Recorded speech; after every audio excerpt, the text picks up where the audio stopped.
more than 10 years ago, but I don't want to tell my age too much. Caught me at the right time, baby. Oh, I was at the end. Made me feel like that. Hey guys, welcome to my channel. My name is Natasha. For those who are new, make sure you guys go ahead and subscribe. And if you're not new, well, welcome back. So today's video is going to be a little bit different, but super informative. And I'm really excited to share these things with you today. If you're an aspiring makeup artist, if you're a makeup artist that needs a little bit of motivation, if you know somebody who is one of the two, send them this video. Help them out today. Do something nice. If you're neither, stay tuned to the end of the video or I'll put a timestamp of where you can go. There's going to be a free masterclass. You're going to learn all the tips and tricks on how to beat your face like a pro. So allow me to reintroduce myself. My name is Natasha. I'm a makeup artist. I'm the owner of The Glam Next Door. And I have been doing makeup for about 10 years now, which is so crazy to say out loud. And for so long I've been wanting to teach people, but I have a slight case of imposter syndrome, and we're over that. That's done today, okay? That's done. I knew this day would come when I finally built the courage and had the confidence to publicly teach people and be confident about it. I just didn't know when. I've been sitting on these master classes and these ideas and all this knowledge for so long. I'm just like, girl, get it out, because it's literally in my head turning. My head's turning, and it's I need to get it out. So today's video is going to be a little lengthy, so get a snack, get cozy. I'm going to be telling you guys how I started doing makeup, giving you guys a few tips and tricks, and then at the end there will be a masterclass. Like I said, I've been doing makeup for about 10 years now. Honestly, probably a little bit longer, but then I'll be telling my age, so not too much. I started doing makeup because I was bored. I had nothing but free time at this phase in my life, and I would just play in makeup, do my makeup, and it caught people by surprise. There's a piece of hair. It actually caught people by surprise because I never wore makeup in high school. That was never my thing. I was not one of those girls, which people look at me now and assume I was the girl that woke up at 6 o'clock and did my makeup. No, I used to miss the bus, okay? I started playing in makeup a little bit after high school, and I would literally just do it on myself. And nobody ever saw me with makeup on in person. I would do my makeup, take a whole bunch of selfies, post it on Facebook, and that was it. People probably called me a catfish because when it was time to go out, that full face was coming off. I felt crazy going in public like that. I don't know when I got over that fear. I don't know when I became comfortable wearing makeup in public, but one day I was just over it. But for about a year or two, I did not wear makeup in front of anybody. Then I started doing my friends' makeup when they would see my face. So when we would go out, I would do their makeup and all that. And then I started doing a few people here and there, or people started paying me, should I say. People I knew started paying me to do their makeup. Keep in mind, 10 years ago, people were not doing their makeup how they did now. I feel like once Instagram and social media became a big thing, that's when people wanted to start getting their makeup done for dinners, girls' night out, date night, that was not a thing like that before. When I first even had the thought of okay, I want to be a makeup artist, I was thinking celebrity, runway, magazines, photo shoots, that's all that was in my head, not servicing the everyday woman. There was most definitely a shift as social media grew. People wanted to be seen more, all the things. And I started posting on Instagram, and I was promoting $25, $35 faces, which is crazy. Even with how high inflation has gotten, I cannot justify $25, $35 10 years ago. It doesn't even make sense. It does not make sense because makeup artistry wasn't as common as it is now. It actually should have been more then, because it was more of a luxury, exclusive type of thing. I don't know am I part of the problem? I don't know, you guys. I just really love makeup, and I wanted to do makeup, and I just wanted to perfect my craft, and I wanted to grow. People slowly started booking. I would have 2 people a weekend, and that was amazing to me. I'm oh my gosh. Oh my God, and that's great. Even if you're doing that now, that's great. But the issue for me was that I was doing makeup from home, and I don't like that. I am not a home-based person. Do what you gotta do, but for me, that just didn't work for me. And it's not I lived by myself. I lived with my mom, my brother, my sister, and my grandma. So it was having people come into my home. I can't control everybody and everything. It just was a lot. So I just want to say, as I'm saying this, shout out to my clients. If you're watching this, if you got serviced by me in my home back in the day in the bathroom, shout out to you. And I have some clients that are still coming to me to this day. I'm gonna tear up in this video at some point. Oh my gosh. So shortly after that, I had a hairstylist at the time, and she opened a salon, and she invited me to work in her salon. It didn't really last long, and not for any bad reason, but it just was not in like an ideal location for me, and her clientele was like a little bit older. It just like was not what I envisioned for myself. So I eventually just was like, yeah, this is not gonna work, and I went back to working at home. And I actually love her for that, for giving me that first taste of a salon, because I was like, okay, I like this, but this is just not for me. You know what I'm saying? So anyways, moved on from that, and then I went back to working home. Fast forward a few months later, I'm in my bed. It's a random night, and I'm scrolling on Instagram, and somebody posts that they need a makeup artist. And I either DM'd them or I commented on the post, but either way, she was like, yeah, girl, come on. And she was a salon owner. So, which I didn't know at that moment. I just thought it was somebody that needed their makeup done. And I was like, hey, like, why not? So, I pull up to the place, and it's her salon. So I'm thinking, and mind you, I don't know if I said this, it was late too. Like, it was like 8 or 9 o'clock. And that's late to do a call unexpectedly when you've been sitting with your feet kicked up. You feel me? So I pull up to the address, and it's a salon. It's her salon, and I thought I was only doing her makeup. Come to find out, I either did 4 faces that night or I did 5. But regardless, I was not prepared, but I don't fold under pressure, and I did it, and I did it in like record time. I left that salon that night with what was my paycheck at that time. I was working at Chick-fil-A, and what I left with that night was typically my paycheck. And so I was like, wow, this was great. Sorry, my camera died, but back to what I was saying. So where was I? Oh yes, she asked me if I wanted to work there. I'm like, yeah, but like I didn't really take it seriously, because I'm like, am I really about to do this? This is not a part of my plan, whatever my plan was. And baby, God always has a plan for you, okay? So I ended up starting there like maybe 2 weeks later, I believe. I don't know. And it was cool. I liked the vibes. It was a great start of my makeup artist career, in my opinion. I ended up quitting my job at Chick-fil-A, and I initially started doing makeup full time. I was booked every time I stepped into that salon, like damn near every time I stepped into that salon, I was booked back to back to back, to the point where like sometimes I just was like, you know, I'm just not gonna go in today because I'm tired. I am exhausted. So unfortunately, that was very short-lived. It ended very badly. That's a different story for a different day. But I do give credit where it's due. Shout out to you, girl, for giving me a chance to work into your salon, okay? So I ended up leaving that place abruptly. This is crazy. And I worked at another place for a few months, and that salon owner ended up giving up her salon, and I kind of found out last minute. Like, I remember it was like the week of Christmas. She's like, hey, I'm not going to re-sign my lease, so I'm going to give up the suite. So like, yeah, you gotta go. And I'm like, alrighty. And at that moment, I said, this is not gonna happen to me again. I'm tired of being misplaced abruptly and like against my will. And I'm taking my business seriously. This is my full-time job now. This is my bread and butter. And I like stability. I'm not one of those people that like to bounce around from place to place. I take my clients very seriously. I take my job very seriously. So all those things. So I worked at home for, again, another few months. But this time I was able to turn the front room into like a mini makeup room, and it worked for a while. And then I think I was working from home for like 2 or 3 months, and then I got my suite, which is where I'm at now, which is crazy because I have been there now 5 or 6 years consistently. That goes to show y'all I ain't the problem, okay? Because I have consistently been at where I'm at now this whole time. So yeah, say all that to say it's been a little bit of a journey, and business has been great. I've had a consistent clientele. Of course I have my ups and my downs, my slow seasons, my on-go seasons, but that's, you know, that's life, and it's fun. So now we're at the point where I was itching to like do classes and this and that, but like I think because I was so overwhelmed and so busy,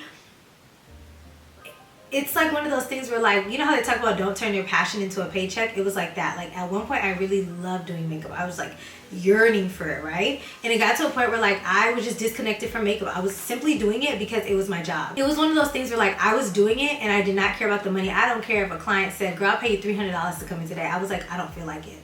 And mind you, I'm still coming out of pocket. I'm still having to pay overhead. I'm still having to, you know, re-up on products and run my business and do all those things. But I just simply did not care because that's not where my heart was at. So I had the idea that I wanted to teach, right?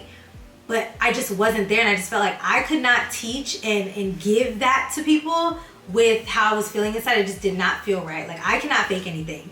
One thing about me, you're going to see everything on my face. You're going to feel it on me. Like I cannot fake anything. So I wrote down everything. I went to the drawing board, left, went back, and to this day I have that same notebook with all my rough drafts in it of how I wanted to go about things. And here we are today, and I'm like genuinely so excited because it's like, imagine putting something on the back burner for literally, I feel like 2020 is when I really wanted to like get this going, but I just didn't. But imagine putting something on the back burner for 5 years and you're here now doing it, living it, breathing it. Yes, God! Makes like younger me so excited because like I said, when I started doing makeup, I had no resources. I had to figure things out myself. I didn't do a masterclass. I did not take any classes. I did not have a mentor. I didn't have anybody to tell me how to build my kit or where to work, how to start. Like, I literally have figured everything out.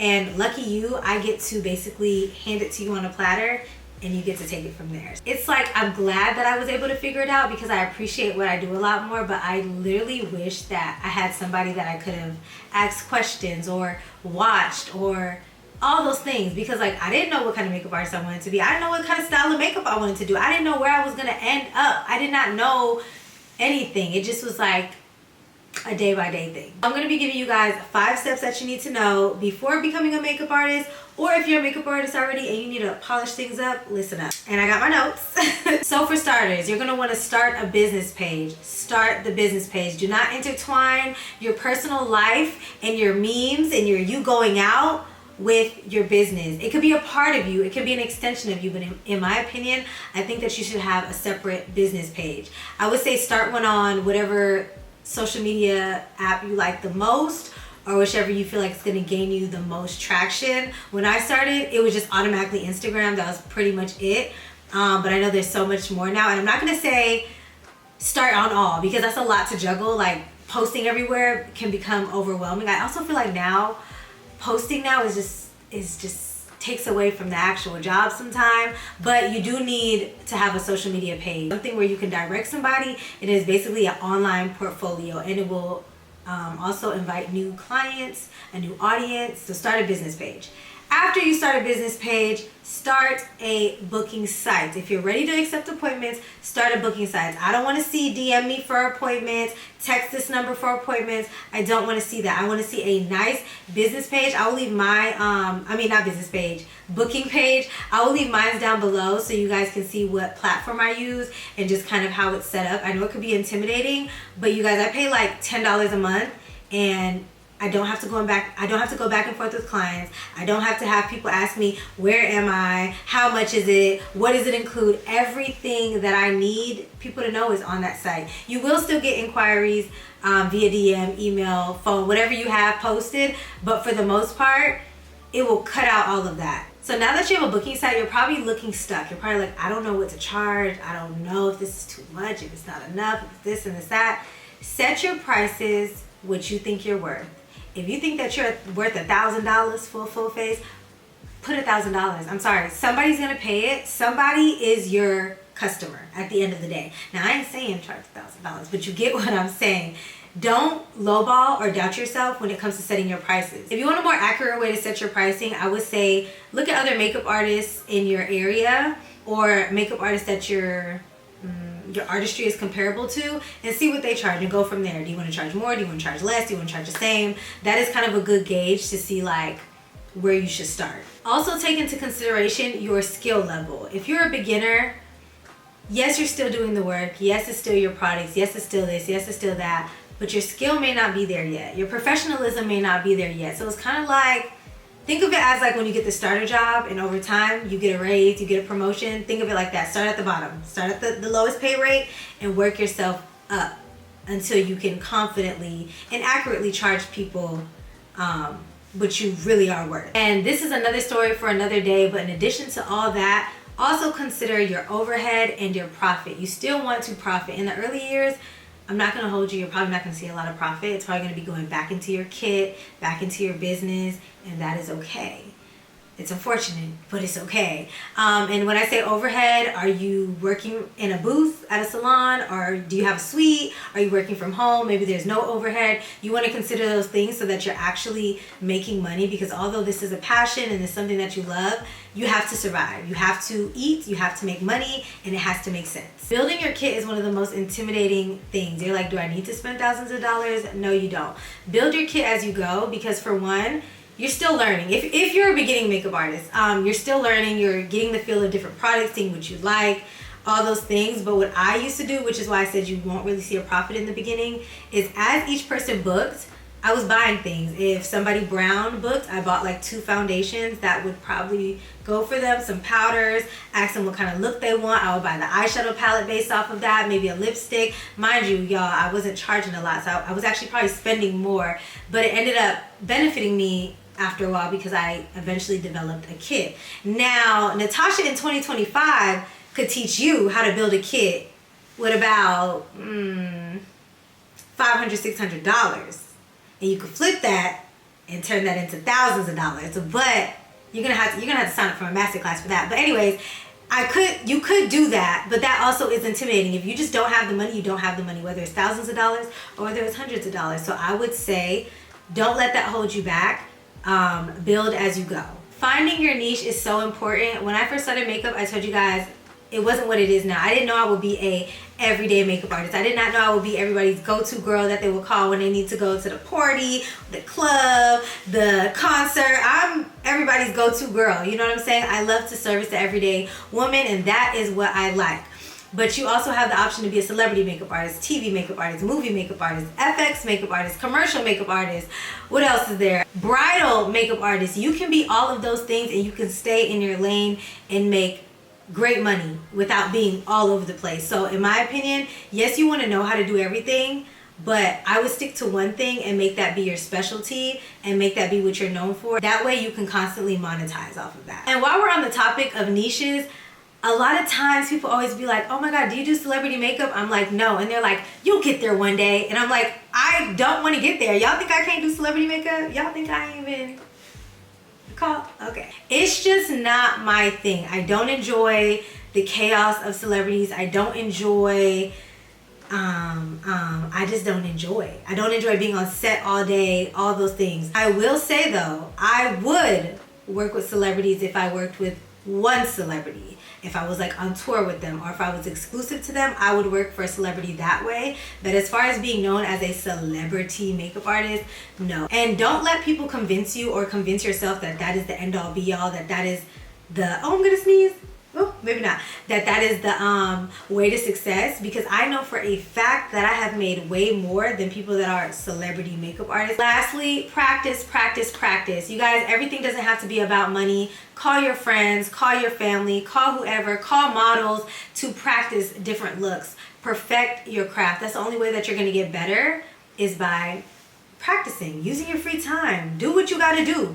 I literally hate to see people say that they need content models or that they need to practice a look, but you have to pay. That is crazy. No. You need to do that on your own time and on your own dime, not on somebody else's. Now, if you do those things and somebody decides to tip you, that's great, but that's just not very professional in my opinion. So those are my 5 steps. Apply them, and I promise you guys will see a difference immediately. And those are all things that I had to learn on my own that nobody told me. And it seems so simple, but if you don't know, you have to figure things out on your own. So now we're gonna get into the fun part, which is the masterclass. So this was filmed a while ago. Remember, I have been going back and forth with posting masterclasses for 5 years. Oh my God, 5. I've said 5 so many times. That's my angel number. Anyways, for 5 years. So here we are. I have a class that I had filmed, and it's been sitting on my computer, and I just didn't want to put it out anymore. I just felt like it was sitting too long for me to like charge people for it. So I'm gonna give it to you guys for free. I don't know, I just didn't feel right about charging for them, but I feel like they're really good videos. And I feel like also my style of makeup is kind of timeless. It's not really dated. So even though these are from a while ago, in my opinion, it doesn't look like that. Even though now I use different products and I have slightly different techniques, it's still passable. Like, it really is. So for this specific masterclass, I did one model and we did 3 different looks. We filmed 3 different days. I did my version of a natural look, a neutral look, and like a full glam kind of smoky look. I loved the idea of this series, and I just don't know why I didn't put it out. But we're here now. So I really hope you guys enjoyed this sneak peek of my masterclasses. If you do enjoy this, click the link in my bio and you can sign up for my online masterclasses down below. They will be up to date and they will be consistent. Also, please comment down below what you guys want to see in the masterclasses, what questions you have. You guys want to see bridal? You guys want to see photo shoot makeup, light skin, dark skin, in between skin? Do you guys want to see certain techniques? Do you guys have just business related questions? Let me know so that I can put them on the curriculum. I do have things already jotted down, but I'm always open to hearing what you guys want to see. So thanks so much for watching, and I will see you guys in my next video. Bye! So like I said earlier, I'm going to be doing 3 different looks, and we're going to be starting off with a natural makeup look, or my version of a natural makeup look. Over the years, I've had so many clients always say like, oh, I want something natural, I want something natural. And sometimes it's really not natural. It's still a full glam. They just don't want color. Or sometimes they actually do want something natural, or maybe they want something even less than this. I like to really communicate with people and see what they want, and also kind of educate them so that if they ever do sit in anybody else's chair or sit in my chair again, they know what it is that they're asking for. So I was able to figure out that this is kind of a happy medium for me and people that I service when they ask for natural makeup. They still want something on their face, but they don't want it super heavy or super glam. And you have to keep in mind, like, somebody's still paying you for something, so they want something done. Every situation is going to be different. Again, communicate with people when you're servicing them, but this is pretty much my happy medium when it comes to natural. And I tell them, let me know if you want less, let me know if you want more. So you guys, I'm not going to hold you. This was filmed. Look at my nails. When's the last time you guys saw me with short nails like that? Like designed short nails years ago. And you guys are going to see a peek of the Prada bucket hat. If you know, you know. And I have on a mask. So that goes to tell you how old these are. But I love the fact that, like, even though these are years old, it looks like something I would do today. Like, obviously I use different products sometimes, or I use different techniques, but like overall it's the same thing, and I love that. So with that being said, you guys can ask me anything that you want, but please refrain from asking me what shades I'm using, or if I don't show the product, what product it is, because I genuinely don't remember, because these were filmed so long ago. I tried to leave the clips of me showing the products on the screen. That way it would be helpful and it would maybe jog my memory. But outside of that, you guys, if I don't say it, or if it's not listed, I do not know. Okay, so getting back into this makeup look, as you guys saw, I like to really prep my client's skin because makeup is going on, and that's kind of foreign to your face, whether you wear it every day or if you wear it sometimes. So you have to really prep the skin and get it ready for makeup. I do like to wipe the face with what you guys saw was a Target brand, but I normally pick up the Johnson & Johnson. I'm pretty sure they just didn't have it in stock, why I had picked those up at the time, but they're actual face wipes. So it's not like a makeup remover wipe or micellar water wipe. I don't like to prep the skin with something like that because it has oil in it. It's used to remove makeup. So your base is going to be separating and slipping and sliding if you use something like that. You want to use something that's actually going to cleanse the face. If you're not able to wash your face or your clients, use a wipe like that. I do really like to prep the skin. You guys are going to see a pattern of me cleansing the face, moisturizing, and priming the face based on the look or the client's skin type. At this time for this look, I did use a foundation, which was the Maybelline Superstay, which is a really good foundation. But Natasha now in 2025 in the future would have used a skin tint. But I do like this foundation. It's a really good one to have in your kit. It's a little bit of, it's drugstore, so it's affordable, but then it's also, in my opinion, expensive for a drugstore foundation. I think I seen it in Ulta the other day for like $17. Like, that's kind of crazy. Like, it's better than buying a $40 foundation, but like, it's still pricey. And I do want to add a quick disclaimer that I definitely messed up when I used this MAC powder under her eyes. It was too yellow for her skin tone, but I was able to fix that. But in a perfect world, I would have never used that. Whenever I'm doing a natural, and I put air quotations, a natural makeup look, I try to just enhance. So as you can see still see her skin peeking through. She has freckles. I did not want to cover that up. I did lighter blush. I did bronzer. I used a lot more cream products. I stayed away from using products that were overly matte or overly dewy, just to give just a natural, realistic look. This kind of makeup look wears beautifully throughout the day. The best thing about this makeup look is once you have the base down, you can add on to it. You can do a brighter blush if you want. You can add eyeliner like I did to enhance her eyes. I would personally now have done a brown, but at the time I did black. She felt like her lashes were too sparse, so I added a strip lash on top. You can do any color lip. It's just endless possibilities with this kind of look. This completes the natural makeup look. This is actually my second favorite out of the 3 looks, and now we're gonna move on to a neutral makeup look.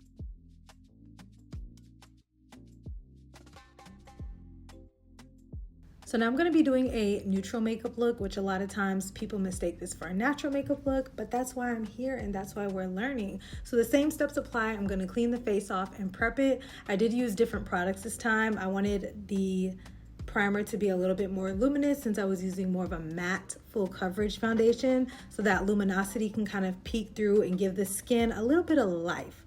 I personally don't love, it's gonna be kind of contradicting because the next look is matte, but I don't always love a super matte base, and a lot of people don't either, so I like to kind of keep it balanced where it's full coverage and it's not oily, but it's not super duper matte, if that makes any sense. Also, if you sign up for my online classes, I do want to let you know that they will be more detailed. So any questions that you're probably asking right now or as this is going will be answered in those classes, as far as what brushes I'm using, what products, what shades, why I'm blending this way instead of that way, why I'm using this product instead of that product. All that will be answered, because originally each of these videos were, I believe, 30 minutes to an hour long. And I obviously couldn't leave that up for this video, because then this video will be like 5 hours long, right? And I just wanted to condense it to kind of give you guys a sneak peek of what was to come. Obviously, it's been years, so it's, in my opinion, a lot better than this, because even some of the angles that I got, I didn't love, or I was like covering the camera, or the lighting was wonky. So yeah, that's just a heads up if you guys are curious, but it definitely is a lot more in depth, and you guys will be learning every single detail. My favorite part about doing this look on one person in different segments was the fact that you can actually see in real time and compare the difference between makeup looks and trying different techniques and different products. So if you look at how I'm doing her base now, I'm doing more of a contour to actually sculpt the face and define the face a little bit more. And as far as like the under eye, I'm doing something a lot brighter, versus the last look, I didn't want a super bright under eye because to me that's not very natural. Again, unless requested, I wanted to keep everything very subtle. But this look, I'm definitely layering it. I'm putting on heavier powders. I'm definitely doing more matte products, because that's kind of the look that people go for when they want their makeup done, if that makes any sense. So when you think about you getting a makeup appointment, unless you specifically say what you want, you're expecting your face to be snatched, contoured, matte, poreless, like you're expecting all of those things. So that's pretty much all the elements that I put into this one look. This was kind of the start of me doing my brows after my base on myself and on clients, because I feel like you get more of a natural brow. Whenever you start with the brows, you sometimes make them too dark or you make them too big. And then because you do that, once you start your base, you're trying to match that up and your base is entirely too heavy or too dramatic. So to avoid that, do it the opposite way. Try it and let me know what you guys think. I know it seems scary because we've always been told, like, don't add any liquid or cream products on your face once it's set, but I promise you, you're fine. You're able to blend out your concealer just as good, just as easily. It's not patchy. It's not any of that. It is just a way better brow technique. And me personally, I like to follow the natural shape of the brow. So maybe that's why I like this technique. I know a lot of people like to create a new brow or do different things. Maybe I like to just enhance. I like to use concealer as an eyeshadow base because it works and it's one less product to have to use. I did use a neutrals palette. This was specifically a Wet n Wild palette. I don't even think I have it anymore. And I believe it was limited edition, or a part of one of those collections, but just get you a nice neutral palette. Had lots of browns, lots of mattes, and a few shimmers. I think this palette only had like 2 shimmers in it, but this is the only palette that I use for this look. And I'm just building up the browns in the crease, and that's pretty much how I do eyeshadow. Like, I never really know what I'm going for. I just take my time and build the look up and layer the eyeshadows. And you're going to see me mixing some eyeshadows in there to create my own type of color. And yeah. If you have a hard time with shimmer shadows, I highly recommend using a glitter primer. And I know a lot of times we like to take the names of things literal, but remember, products are multi-use, especially with makeup. It's art, it's free, you can do whatever you want to do. So I like to use a glitter primer on the lid or wherever I'm putting shimmer, and then I apply the shimmer because it's like a magnet to those shimmer eyeshadows, and it lasts all day. It doesn't crease, because that's a problem with a lot of shimmers, is they start to like crease and separate and have a lot of fallout. But when you use this primer, you guys, it is amazing. This one's from the beauty supply store. Don't specifically look for this if you don't see it. Try the NYX one. That one's really good too. But this one's like $2, and I go to the beauty supply store very frequently. And the NYX one, I think, is probably like $10 now. Who knows? Because everything done went up, child. Speaking of fallout, I do like to put powder underneath the eyes to catch any possible fallout, because I do the face before the eyes. But as you can see, there isn't a lot. And if you do get any fallout, all you have to do is dust it away.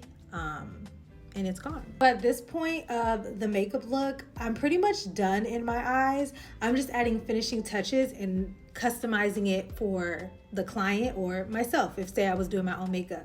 So that's adding bronzer, blush, lips, liner. It sounds like a lot, but those are all things that can be altered and changed every single time to make your makeup look different. I typically like to just focus on the base because that is the main part. So if you look at the face here, it looks complete. It looks good. It looks like we're done.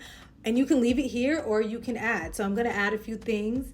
I do wanna add, when I do liner on the eyeliner, I ask the client, especially if they have lash extensions, if they want liner, because it can kind of mess up their lash extensions. So you have to leave that up to them. She was completely fine with it. Most of my clients are, but I do always ask. And a lot of times they ask me to add a lash on top. Again, that is their preference, but you do have to be more mindful when your clients have lash extensions, because a lot of times those clients don't even want eyeshadow, because now they're having to put makeup remover or makeup wipe on their eyelashes or on their eye area, and it's going to cause their lashes to fall out even quicker.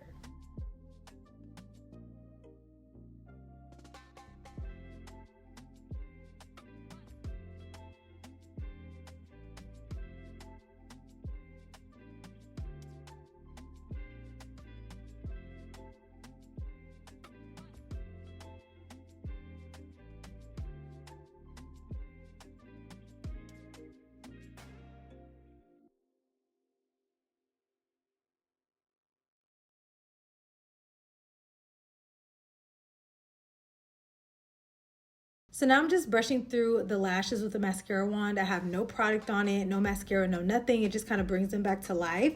And that's this completed look, you guys. This is the neutral look. It gives, look at the skin, look at the eyes. Yes. And now we're gonna go on to the next look. Now we're doing a full glam makeup look. This is smoky, this is color, this is all the things, you guys. This was my favorite out of all of them. I just loved this look. I just am a sucker for a smoky eye. So I'm doing the same things, prepping the skin, cleansing the skin, all those things. And I did a super hydrating moisturizer because we're doing a matte look, a fully matte look. I have a love-hate relationship with matte. I feel like matte looks photograph and look amazing on video, but like it's matte. Like it just in person is just like, oh, you have on makeup. Like you definitely have on makeup, but like it gives at the same time. Love-hate relationship again. And I did prep her lips as well with the lip balm because I thought I was gonna do a matte lip, but I didn't end up doing that. So this time I am starting with the brows. And I'm starting with the brows because I don't play with smoky eyes after the base is done. I can do the neutrals, I can do a light little color, but when it comes to the blues and the purples and the blacks, I'm starting with the eyes. So I'm obviously starting with the brows because why not? And I am doing the brows a little bit bolder, only because like we're just going all in for this last look, the grand finale, honey.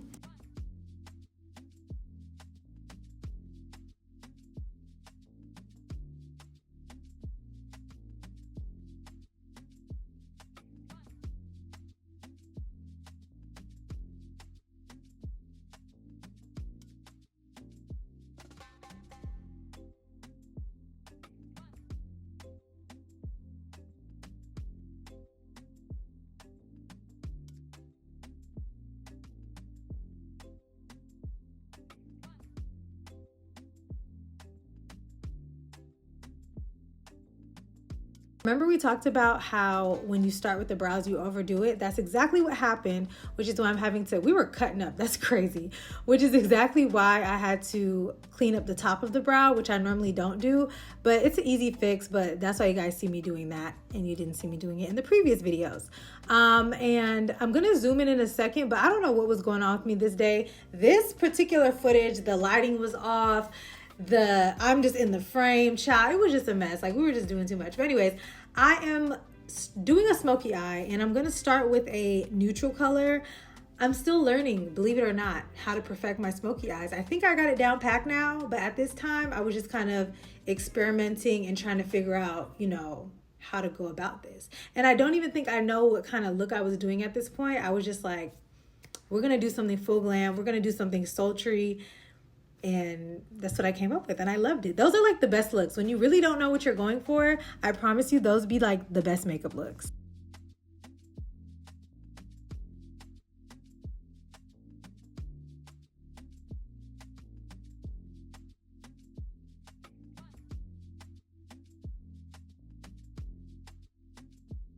And I know at this exact moment, it looks crazy. And sometimes you just have to see it through and trust the process. So I'm adding a black eyeliner on the eyelid because whenever I do a smoky look, I like a dark base so that the skin isn't peeking through, so that it still looks like dark and sultry.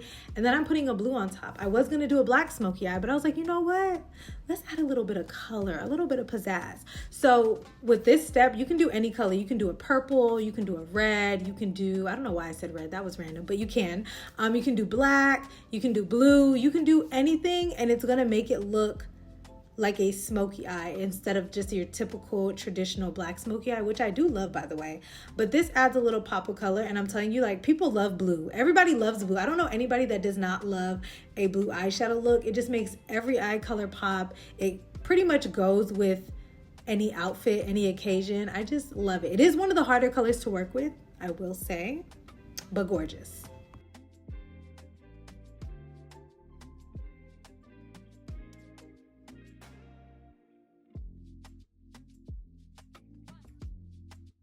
There was so much fallout on my face. I'm so glad that I did my eyes first instead of my base like I normally do, because that would have been a mess. So I wiped that away, and then I did have to reapply the moisturizer and primer, no big deal.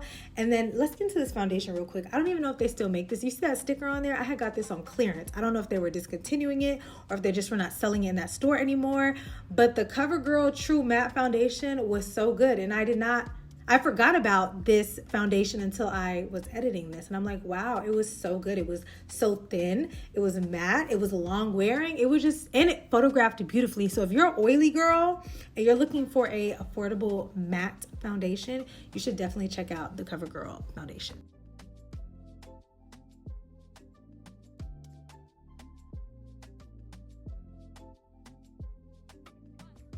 I am really sculpting and snatching the face, and I'm doing both. I'm contouring and bronzing today. So right now I'm contouring and giving the face some depth, and then I will go in and warm it up later, and you guys will see the difference. All right, concealer. So I know I want a matte look, but I don't want the face to be dry and cracked. So I did layer 2 concealers. I did the e.l.f. hydrating concealer, and then I finished it off with the matte Camel Concealer by e.l.f. as well. If I did 2 mattes, it would have just been too heavy. Her eyes would have been cracking, and she already has on a matte foundation, so I didn't want to overdo it. Again, we always have to remember balance when it comes to the face. Again, don't want to do too dewy, and you don't want to do too matte.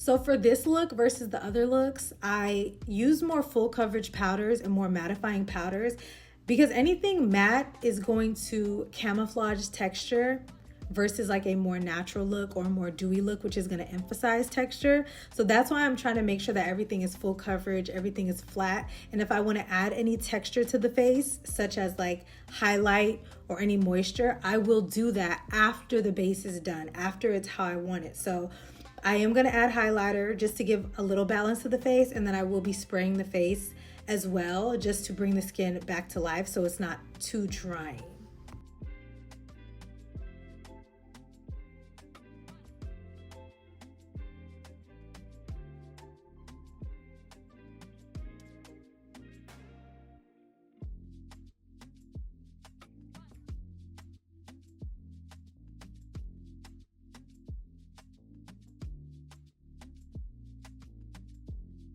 And here I am with my finishing touches before we wrap up this look. And I do want to say, anything that you see touch my client's face or anything you see me dip into does get sanitized and cleaned after or before. So keep note of that. If you're working on people, make sure you are sanitizing those products. But yeah, I'm just finishing up the look, and this is pretty much it. I loved this look so much. It is just so gorgeous. Let me know what you guys think. Comment down below what your favorite look was out of the three. Did you like the natural makeup look? Did you like the neutral, or do you like the full glam smoky? Let me know, and I hope this was helpful. Again, sound off in the comments. Let's talk, let's chit chat, and I will see you guys in my next video. Bye.